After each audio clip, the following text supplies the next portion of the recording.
창조주의 신명 이해 1.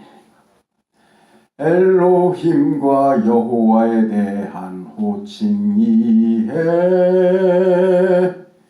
엘로힘과 여호와에 대한 호칭 이해. 1. 기본적 이해.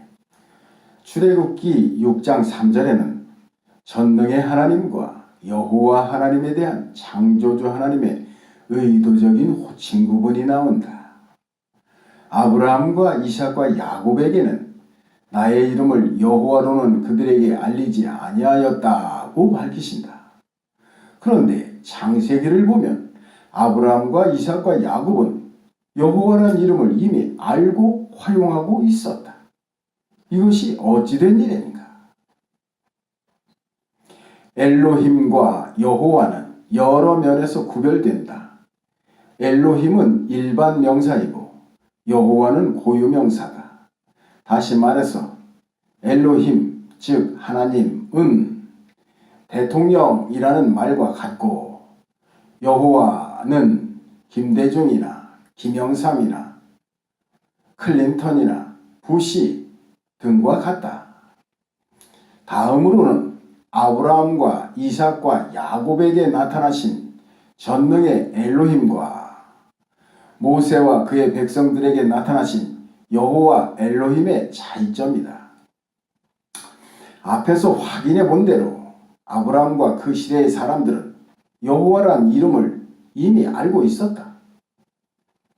그런데 그들에게는 전능의 엘로힘으로만 알리시고 모세 이후의 사람들에게는 여호와 엘로힘으로 알리신다는 것은 단지 호칭상의 차별이 아니다.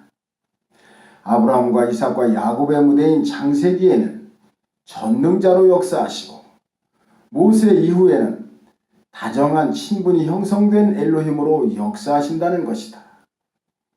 출애굽기 6장 7절에서 너희로 내 백성을 삼고 나는 너희의 엘로힘이 되리니 나는 애굽 사람의 무거운 짐 밑에서 너희를 빼어낸 너희 하나님 여호와인 줄 너희가 알지라 라고 친근한 관계가 성립되는 것을 말씀해 주신다. 이 여호와 하나님 이해. 출애굽기 6장 3절에 근거하여 신명을 풀어보면 아브라함과 이삭과 야곱에게 나타나신 신은 전능자였어요. 이 전능자의 개념을 가진 신명이 엘로힘 즉 하느님이지요. 세상에는 무수한 엘로힘들이 있어요.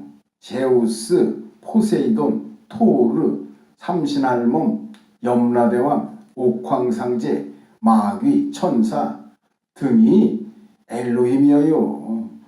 그 엘로힘 중에 우리가 믿는 여호와 엘로힘이 포함되는 것이지요. 창세기의 기록에는 엘로힘의 역사로 채워져 있어요. 다음으로는 모세 이후의 신명인 여호와지요. 수많은 엘로힘들 중에서 특정한 엘로힘을 구별할 때 아브라함과 이삭과 야곱의 엘로힘이라는 표현이 이스라엘인들 중에서 사용되었어요. 이것과 동일한 표현이 여호와 너희 조상의 엘로힘이지요. 이것이 타 종교인들에게 전해질 때는 히브리 사람의 엘로힘 여호와가 되는 것이지요. 이런 점에서 우리가 사용하는 하나님이라는 말은 구별해서 사용할 필요가 있어요. 성경에 따르면 원칙적으로 하나님 즉 엘로힘이라고 사용하는 것이 옳지요. 이런 점에서 하느님 즉 엘로힘은 옥황상제, 염라대왕, 천주, 환인 등과 유사한 개념이지요. 이런 용어들과 구별하기 위해서 기독교인들의 엘로힘을 하나님이라고 부르는 것은 무리가 없는 표현이라고 할 수 있어요. 그러나 성경 기록 중에 모든 엘로힘을 하나님으로 번역하는 것은 적절하지가 않아요. 하나님 외에도 여러 엘로힘들, 즉 신들이 있기 때문이지요. 3. 신앙 단계별 신명 이해. 창세기에는 엘로힘은 전능하신 능력으로 명하시고 만물과 사람들은 그의 명을 따른다. 창세기 1장은 이 점을 잘 보여주신다. 빛이 있으라 하시면 빛이 존재한다. 너의 본토 친척 아비집을 떠나 어디로 가라고 명하시면 아브라함이 순종한다. 반면에 창세기 2장 4절 이하의 에덴 동산 기록은 이것과 다른 면, 즉 여호와 엘로힘과 사람과의 다정함과 친근함이 잘 나타난다. 여호와란 이름 앞에서는 불순종도 가능하고 용서와 화해가 가능하다. 그러나 엘로힘 앞에서는 불순종도 용서도 없다.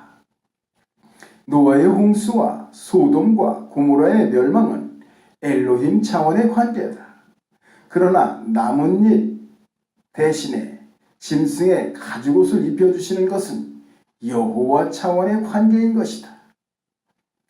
엘로힘적 신앙은 전능자 앞에 선 죄인이 심판을 기다리는 두려움이 바탕이 된 신앙이고, 여호와적 신앙은 전능자와 한 개인 혹은 한 민족이 특별한 사귐을 갖고 다정한 인격적 관계가 성립된 신앙이다.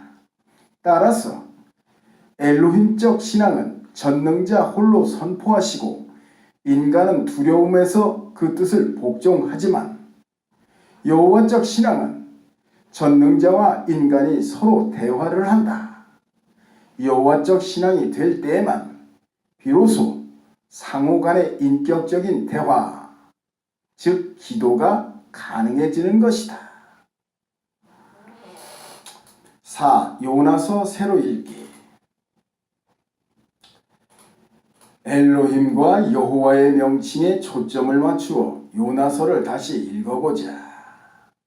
요나는 엘로힘이 아닌 여호와의 말씀을 거역한다. 만약 엘로힘의 말씀이라면 거역할 엄두도 낼 수 없었을 것이다. 말씀을 거역하고 배를 타고 다시스로 가는 요나를 막으시려고 여호와께서 태풍을 내리신다. 때 아닌 태풍에 사공이 두려워하여 각각 자기의 엘로힘, 즉 신을 부른다. 그들이 부르는 엘로힘은 바알이나 아세라 또는 부처나 포세이돈일 수 있다. 그러나 요나는 무심히 잠을 자고 있다. 그것을 본 선장이 자는 자여 일어나서 네 엘로힘께 구하라. 혹시 그 엘로힘이 우리를 생각하사 망하지 않게 하시리라 라고 권한다. 선장은 요나가 어느 사람인지 모르고 어떤 엘로힘을 섬기는지 알지 못한다. 위급한 상황이니 아무 엘로힘이나 불러보자는 생각이다. 그러다가 이러한 재난의 원인을 알아보는 제비뽑기를 하여 요나가 지목된다. 정체를 묻는 사람들에게 요나는 나는 히브리 사람이요 바다와 육지를 지으신 하늘의 엘로힘 여호와를 경외하는 자라고 고백한다. 요나가 단순히 나는 엘로힘 즉 하나님을 믿는 사람이다 라고 대답했다면 도대체 수많은 엘로힘 중에서 누구를 말하는 것이냐 라고 질문을 받았을 것이다. 이것을 잘 아는 요나는 그들이 원하는 내용을 함축하여 바다와 육지를 지으신 하늘의 엘로힘 여호와라고 대답한 것이다. 배에 탄 사람들은 요나와 다른 민족들이지만 재앙의 근원인 요나를 최대한 보호하려고 애를 써요. 요나가 자신을 바다에 던져야 한다고 말했어도 요나를 즉시 던지지 않아요. 그러다가 한계에 다다랐을 때 무리가 여호와께 뜻을 모아 기도를 해요. 여호와여 구하고 구하오니 이 사람의 생명 까닭에 우리를 멸망시키지 마옵소서. 주 여호와께서는 주의 뜻대로 행하심이니이다 라면서 여호와라는 엘로힘만을 향해 모두가 부르짖게 되지요. 그리고 요나를 바다에 던지니 풍랑이 곧 그쳤어요. 이것을 본 사람들이 여호와를 크게 두려워하여 여호와께 제물을 드리고 소원을 하게 되지요. 이방인인 그들은 어떤 소원을 했을까요? 열왕기상 5장 17절 18절에 보면 나아만 장군이 소원을 했던 내용이 나오는데 그것과 같은 소원을 하지 않았을까요? 그렇다면 전도의 열매가 맺어진 것 아니겠어요? 여기서 요나가 부르는 여호와는 친근한 인격적 사귐이 바탕이 된 여호와 하나님이에요. 그러나 이방인들에게 소개한 여호와, 그리고 이방인들이 두려워하며 부르고 서원하는 여호와는 여러 엘로힘 중에서 구별해내기 위한 판별 호칭이라 할 수 있어요. 이런 개념을 이해하고 여호와 하나님과 요나의 관계를 주목하면 여호와적 신앙에 대해 더 깊이 이해할 수 있지요. 요나가 부른 여호와 하나님과 배 탄 사람들이 부른 여호와 하나님은 그 의미가 완전히 다른 것이지요. 요나에게는 친밀한 여호와 하나님이지만 다른 사람들에게는 심판의 여호와 하나님이에요.